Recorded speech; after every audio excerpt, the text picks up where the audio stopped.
dit que les petits commerces c'est réservé aux nationaux. Les nationaux on agit comment?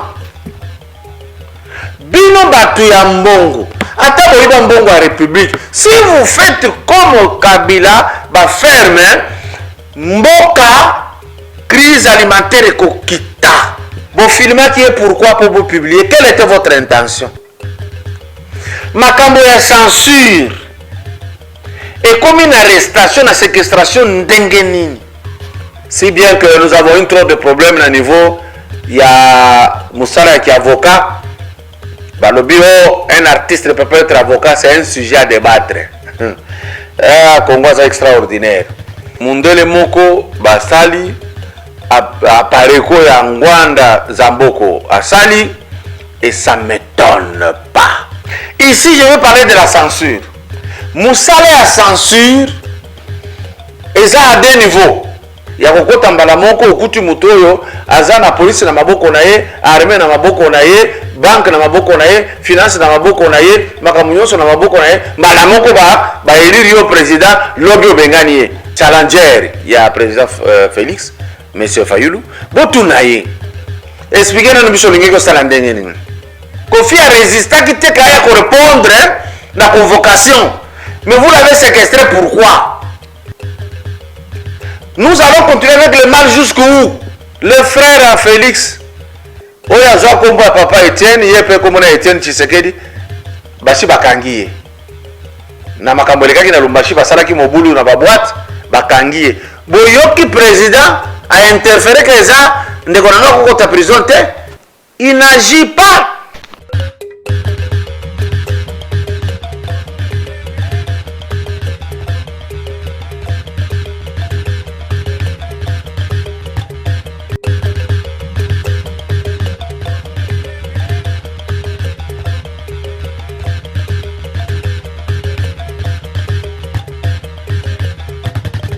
Avant de commencer, rassurez-vous que vous vous êtes déjà abonné à notre chaîne Kadiombo TV. Et n'oubliez pas de cliquer sur la cloche des notifications et de commenter nos vidéos. Merci. Papa, maman, au Fandi na Royaume-Uni, topé aux Zalandeko na Londres. PSAE Sango ya agence de prêt, yaba professionnel. Yango Oyo, avec des diplômes universitaires ya Royaume-Uni. Na Kinshasa, toza sur quartier Kimbangu, croisement Elengesa, Makanzu na rez-de-chaussée, ya immeuble Jimbo, commune ya Kalamu. Van ezakoya na ndaku na yo na Angleterre, pona kozwa biloko, kotinda na Kinshasa, kolina yo ya lolenge nyonso. Olingi otinda nini? Motuka, carton, vélo, biloko ya kolia tope biloko ya ndako mobimba komi tungisa te. Kafrex otindi miliki e komi peba meli. Yo ozana nord to sud de Angleterre, benga biso na ba numéro oyo 0044 747 48 01 087 0044 74 66 43 67 59. Kafrex eza na Angleterre ti na Écosse. Kafrex et Salakapé fret aérienne. Avec plus de 15 ans dans le business, Bokozala de cité. Pour plus d'infos, visitez notre site web www.kafrex.com. Kafrex, au-delà de la satisfaction. Bande kobalinga mitokutani lisusu na remercier bino na ndenge États-Unis toujours na top, Angleterre, Europe, aza koyape malembe. De comprendre, mais ça finira par mordre à l'hameçon.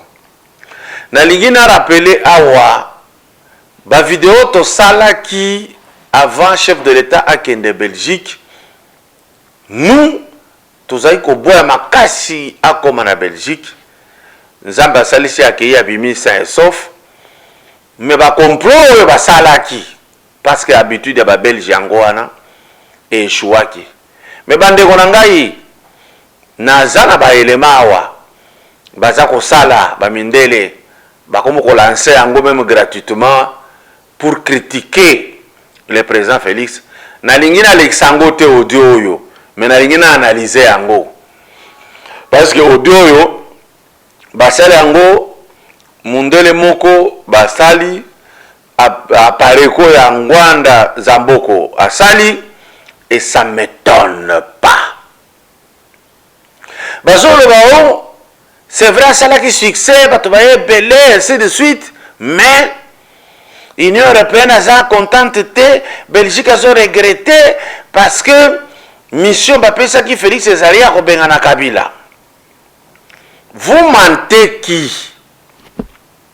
Natango élection Salemi. Bato bazalaki sima. Il y a Félix Césaire, la population congolaise, n'andambo ya diaspora. Mais la Belgique était derrière Fayoulou, la France derrière Fayoulou, le pays à l'Union européenne derrière Fayoulou, le Rwanda derrière Fayoulou, l'Ouganda derrière Fayoulou, Boussangana qui place Moko. Dites au contraire que Michel Nabiche Zalaki, que ceux qui Fayoulou a l'équipe à Bengana Kabila. Mais j'allais vous poser aussi la question. Akosala ngondenge nini ya kokota mbala moko okuti mutoyo aza na police na maboko na ye, armée na maboko na ye, banque na maboko na ye, finance na maboko na ye, makamunyoso na maboko na ye, mbala moko ba élire yo président lobby obengani ye. Botu na kapé question wana na challenger ya président Félix monsieur Fayoulou botu na ye. Expliquez nous biso lingi ko sala ndenge nini. Ici moi je réponds aux Belges. On connaît votre jeu. Quand le président est sur place, vous préparez que beaucoup médiatiser, beaucoup dénigrer, beaucoup interviewer les illettrés de notre pays qui sont chez vous là-bas, des plongeurs. Ça n'a pas porté de fruits. Vous avez même refusé de diffuser sur vos chaînes exploit Oyo et salir le président de la République. Tout ce que vous avez vous à informer, vous cherchez une information là où il y a un problème, de beaucoup bimisango en boucle. Par exemple, na Otali Makambo, il y a 15 millions Oyo Bozoloba. Nde information beaucoup minango yangoana. Tango, bon, selon en interview exclusive, na président Félix. Ça m'étonne même Congolais où il y a Tanguy, à quelle université ça lui droit à sa licence politique. Nous, comment raisonner ce qui n'est ce n'est pas tous les Congolais bien sûr, mais moi je parle du Congolais parce que moi y compris là-dedans. Parce que beaucoup de gens vont dire non, les habitants ont sauté, mais ici parlons de la République, on ne peut pas s'exclure parce que ça nous concerne, nous touche, ça nous touche, nous touche. Quand on fait des analyses ailleurs, tant que c'est la République na biso tango baseka congolais balobaka te que ezana ba congolais moko boto koseka bango te ezana ba onde to koseka à l'étranger on nous trouve comme les imbéciles. Président Félix alobi na makambo 15 millions ceci. Voilà l'interview très bien. Namoni bato bako mosala ba vidéo, nous regrettons au sommet de l'État, la rétro-commission est condamnable par la loi, c'est décevant.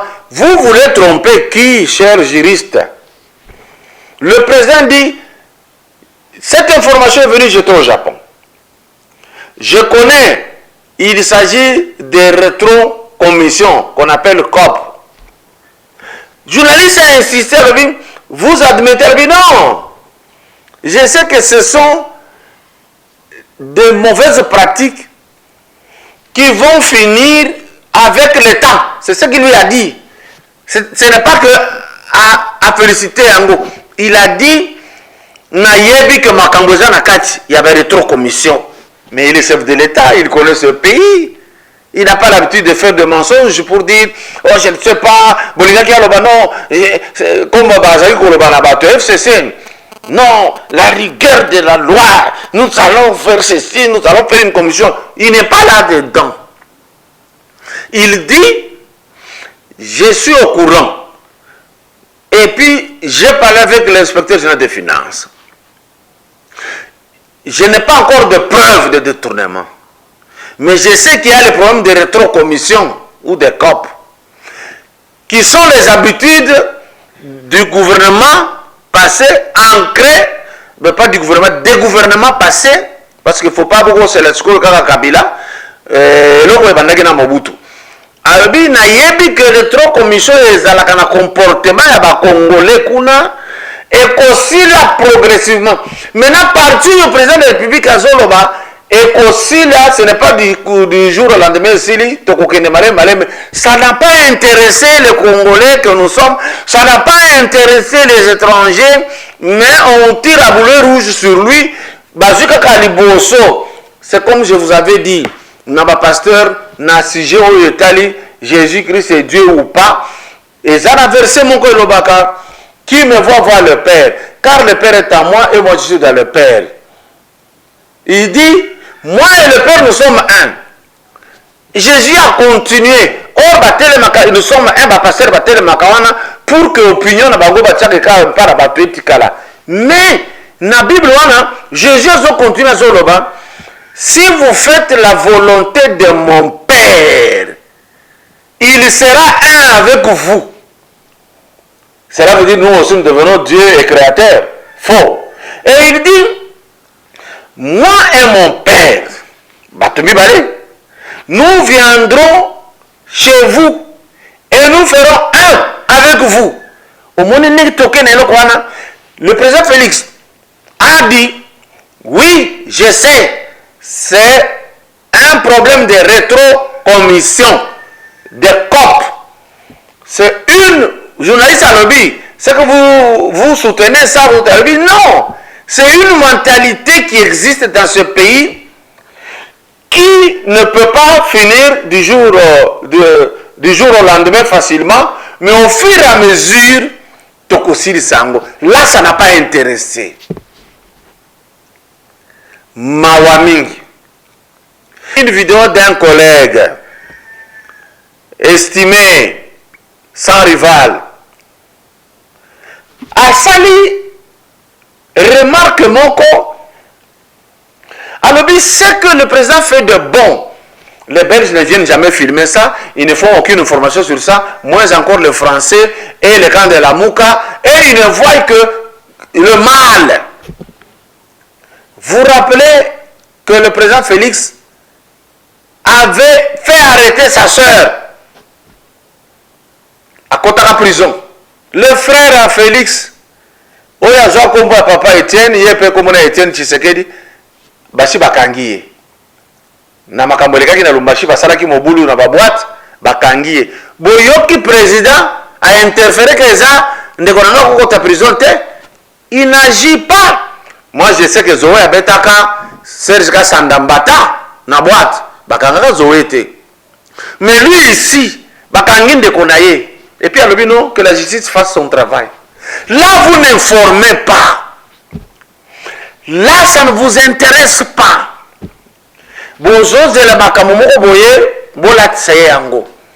venais de lire quelqu'un qui a fait révélation troublante. Il veut prendre le dossier de Moukebay. C'est le prisonnier personnel de Félix. Vous êtes vraiment bizarre, vous, frère. Par respect, vous qui avez écrit ça. Qu'est-ce que le problème où Moukebay ça a à voir avec le président Félix? Voilà, vous trouvez que nous agissons très mal. Les étrangers nous voient. C'est à partir de ce comportement que nous avons notre manière de prendre tout à la légère. Mauvais cœur, mauvais comportement, la haine viscérale. Les lots va dominer sur la Rwanda. Mais ça, pourquoi? Nous, devant la corruption, nous partons vite. Devant les valeurs intrinsèques qui peuvent faire avancer le pays, nous sommes là pour nous plaindre, nous sommes là. C'est difficile de Congolais parole de bénédiction. Et ça et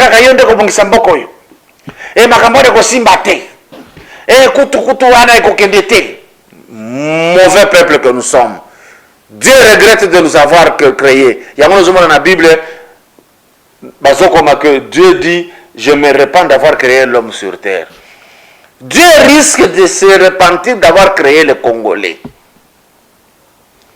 J'entre directement dans l'Italie, gratuité de l'enseignement. Bande Konangai. Muzitu, Mutariboso. Ego Simbate. Parce que lui, Muzitu n'a rien fait, tout en étant Premier ministre, il n'a rien fait pour l'enseignement. Et il trouve que c'est difficile. Mais c'était facile de payer des maisons, comme Fayulu l'a dit. Mais c'est difficile pour donner de la valeur à l'enseignement. C'est difficile. Et tout le monde commence à relayer, et il y a des écoles qui commencent à saboter. Vous ne sabotez pas le président Félix, vous vous sabotez vous-même. Raisonnement est que papa va continuer à foutre un bongo pour les élèves. Bolobi botika ba futa kaka, sinon bazolo même que niveau ekokita. Bande konanga niveau ni neza likolo depuis ba para bazo futa. Niveau ni neza likolo. Na tuni parce que ba para bazalaki ko futa kaka mbongo avant que le président Félix soit comme chef de l'État.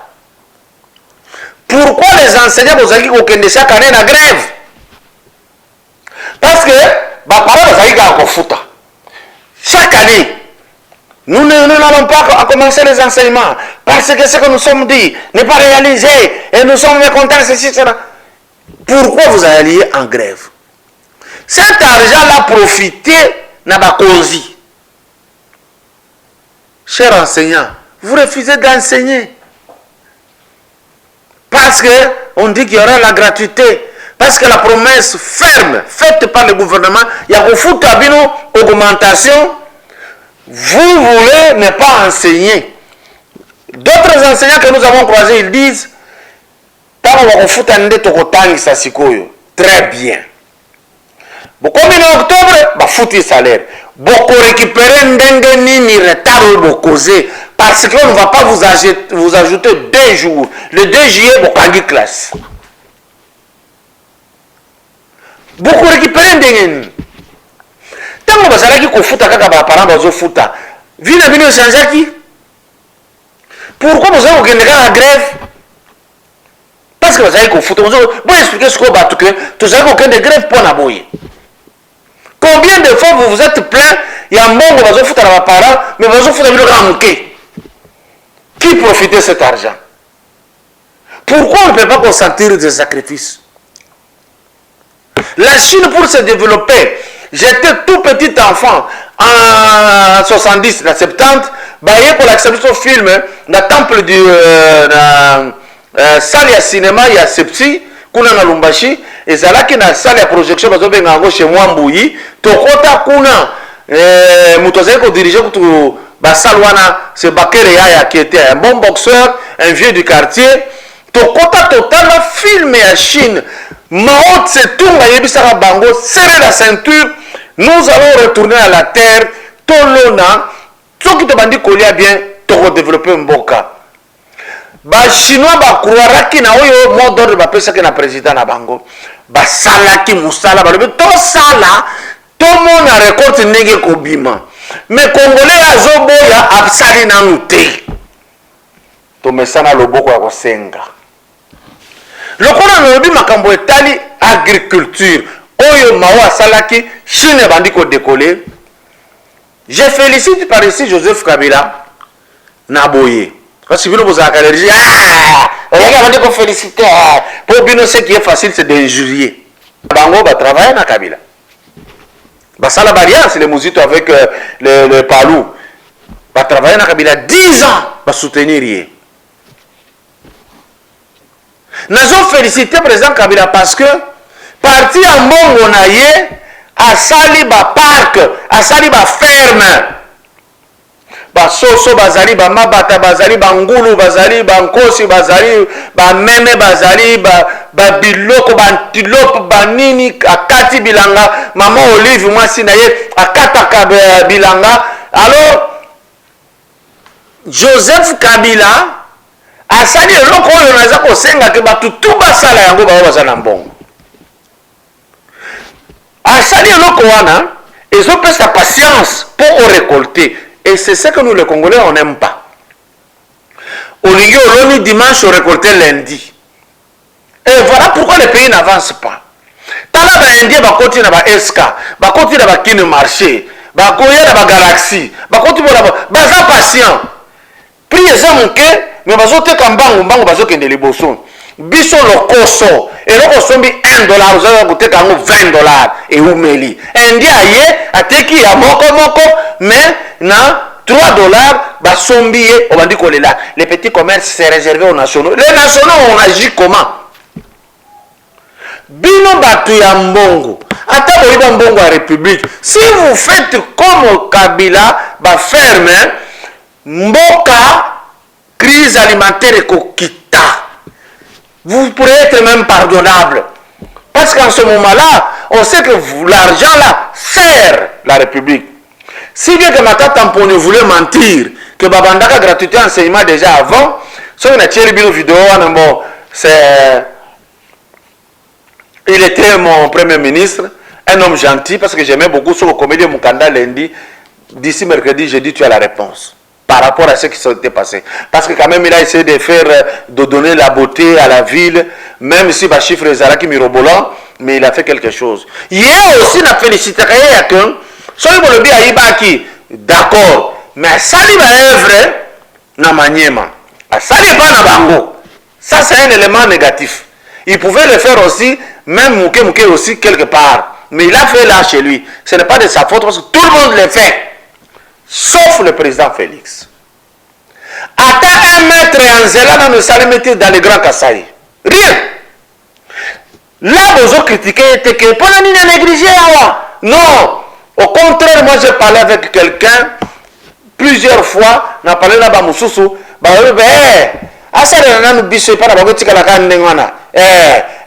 c'est bon. Vous sentez ça? Matata a construit une université. Matata a sali un centre de santé. Matata a sali stade pour la bande konaye.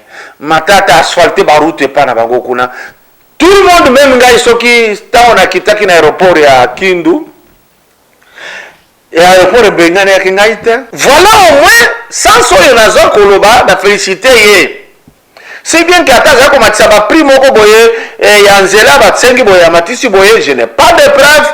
Mais bino de ba information baza ko mitsa ba journaliste ndé naza ko relayer, mais néanmoins il a fait quelque chose dont la population a profité. Mais ici on a tombé qui même en Afrique du Sud, ça aide les Congolais en quoi? Monsieur le président de la République, votre excellence n'a pas souhaité n'a sengi na place la population parce que je suis aussi la population. So comme na po makelele génie militaire boko ezalaka wana ngana utilizaka ba génie militaire ba ko tongelanga ndako na ngai bo réhabiliter esika wana ya génie militaire bo équiper yango bazwa musala babanda ko construire ba immeuble belé que ndenge tomoni ba libanais ba sala biloko wana te, ça ne peut pas nous faire avancer. Dans l'entretemps, les Libanais, les Chinois, mais vous récupérez les militaires. Vous avez un moyen logistique conséquent. Il y a génie. Le paiement sera facile et pourra augmenter. Les militaires, moi, j'ai vécu dans la base militaire 10 ans. Qu'est-ce qu'on fait? La cantine, l'école, tout est bon. Ils n'ont pas à se plaindre. Mbongo Moussous armé à produire à Canada, pays net aux États-Unis, et ça, il même population. Votre Excellence, Monsieur le Président de la République, réhabilité Gaïpen. C'est les là. Biloko aboye salema partout dans la République démocratique du Congo, la compte à l'État, et puis bah privé belé. Bozonga la mabelé. Le président a dit dans son adresse na Belgique que les mines nous ont amené beaucoup de problèmes. Bissoto Zamayeli, en gérant bien les mines, ne pas trop se focaliser sur les mines, toquer de la bilanga. Toujours à la mabélé. C'est ce qui rend un pays prospère. Kabila Saliango la Kundelungu, Asalakiango Kuna Sokina Goma, Asaliango na Kishasa Kingakati, Botikalika Kofinga Kingakati. Il y a beaucoup de choses là-bas. Nakosenga que na batu mususu. Bazana mbongo na maboko lelo. Somba ferme. Somba ya munene. Kata Bilanga, riche ya Bas-Congo. Il n'y a pas une province riche en fruits comme le Bas-Congo. Bossa la ba usine ya transformation, il y a ba mangue wana na ba maracuja, ba mangousta, bossa la ba jus. Au lieu de tomber la Jésus, Égypte, Arabie Saoudite, les fruits pourrissent ici au Bas-Congo. transport ya komema biloko na bakongo ça ne coûte rien. Bosala ba usine kuna ekopesa eloko malonga. Na sengi na chef de l'État bo renforcer kulungongo na bakongo. Bo obliger que ba supermarché nyonso awa na Congo et importer sucre Afrique du Sud jamais. Botika kulungongo sucre na ye ete kame na Congo mobimba bateka ngo Congo mobimba. Et comme ça que Kulungongo aura du travail, et comme ça que Kulungongo va engager encore de nos Congo et des nationaux, bah vous allez bérer à konfungola ba filiale mususu na ba province nyonso pour que atteindre na sens ya production et comme partout. C'est comme ça que la République peut aller, c'est comme ça qu'on peut réussir. On donne des privilèges na pays, na banamboka. Félicitations au président de la République. On s'en fout. On vous connaît. Comme maman Ali Bongo Yembazemana, on vous connaît. Aboyaki signature pour basa la peau et que ne la brasa. Et ça plein à français, na ba boloré, tout ça la peau et quand on a kuna, mais na biloko nyonso banda koya. Na braza zwambongo bali na ba français biso toko tsaka mbongo pa na bango pa osala ngote. Merci Fachi Beton. Bo sala po na ba Congo na mai ya banana. Le port en eau profonde. Mbongo ezonga kaka na ba Congo. Ba Congo akotinda ngo na ba province mususu toko vivre bien. Ezala ndenge wana. On n'est pas là pour faire les tremplins. Ba pays mususu et profitaka. Pas question. Projet oyo moyej engagement asali côté à Kolwezi ponzele fungwama et kota lobito. Ba continuer ngo ebimi solwezi pour que ba sala ka raccourci mususu. Bozongi sa très ezonga. Monsieur le président public, monsieur le premier ministre, je compatis avec toi. Parce que le Premier ministre est malade, évacué en Afrique du Sud. Vous comprenez quand même, il est âgé. Et puis un grand professeur qui a enseigné beaucoup à Salébélé. Basala, avant de train urbain, Bazongi sa train où Kendaka de Kasumbalé, ça il est beau. Ce n'est pas impossible. Bazongi sa train Nabiso Kendakati Matadi. Nous avons besoin de prendre notre train, de voir des villages, de passer de village en village. Se ressourcer, va diminuer le nombre de remorques et ça va couper privé. Et c'est très important. Et je vais parler de quelque chose qui nous a indignés. Moi, je suis juriste. Je suis artiste. Je suis écrivain. Si bien que nous avons eu trop de problèmes à niveau, il y a Moussala qui est avocat. Bah, le bureau, un artiste ne peut pas être avocat, c'est un sujet à débattre. Congo, c'est extraordinaire. Il y a beaucoup de comédiens qui sont avocats, là où est venu le droit. Il y en a plein. Je veux parler ici, il y a séquestration, il y a icône et musique congolaise, Koffi Olomide. Mais c'est quoi cette histoire? Bino Bokei Kokanga Koffi Olomide, c'est bien. Vous séquestrez, vous filmez qui est pourquoi pour vous publier. Quelle était votre intention? Makambo ya censure et comme une arrestation, une séquestration n'dengenini. Qu'est-ce que vous avez voulu faire voir? Au moins du comportement vous les agents de l'ordre, vous avez mis le désordre. Ça fait Sengo, Tokangi Koffi, Tosambwisi Koffi. Les artistes ne sont pas d'accord comme le monde n'est pas d'accord. J'avais dit un jour que Bokondara Koffi trop Bakambo artistes entre Bango, vous avez du mal à comprendre, il faut nous poser des questions. Le dossier Koffi Zamabenanine. Bon, petit 4 chansons à Koffi. Oh, quand c'est fini, on met de côté. Vous êtes allé les séquestrer, pourquoi? Vous l'avez filmé, pourquoi? Vous l'avez déshonoré, pourquoi? Kofi a porté plainte, nous les soutenons. Ces pratiques vont finir. Bandekonanga système yangoyo. Je m'adresse au PGR. Je m'adresse à tous les avocats généraux. Je m'adresse aux juges. Tala ndenge basalaka kopo na ba avocat. Basalaka que bafundi yo likambo basali convocation moko baye nango bapesi ko wise mbongo wise akomi mention moko ya lokuta que apesaki mutu to voisin parce que ne l'ayant pas trouvé par là pour formule wana et puis bazongi bayiso magistrat que tout suite déposé alors que ba déposé té bakosala yango ya mibale baye ba déposé té basala ya misato baye ba déposé té basengi mandat d'amener nde kopo bakomo kosala pour que okoma neti mutu oyo à craindre fuite na ye bakopesa raison magistrat lobby bakeko forcer loboko ya procureur le procureur tala ça part 3 fois de convoquer à Zoyate, procureur a signé mandat d'amener, baye bazui yo makala. Pobi mana makala et sengi mambongo moko boye. C'est comme ça qu'on est en train de faire. C'est comme ça qu'on a séquestré Kofi. Parce que Kofi a résisté qui était capable de répondre à la convocation. Mais vous l'avez séquestré pourquoi? Nous allons continuer avec le mal jusqu'où? Ici, je vais parler de la censure. Moussale à censure, et ça à deux niveaux.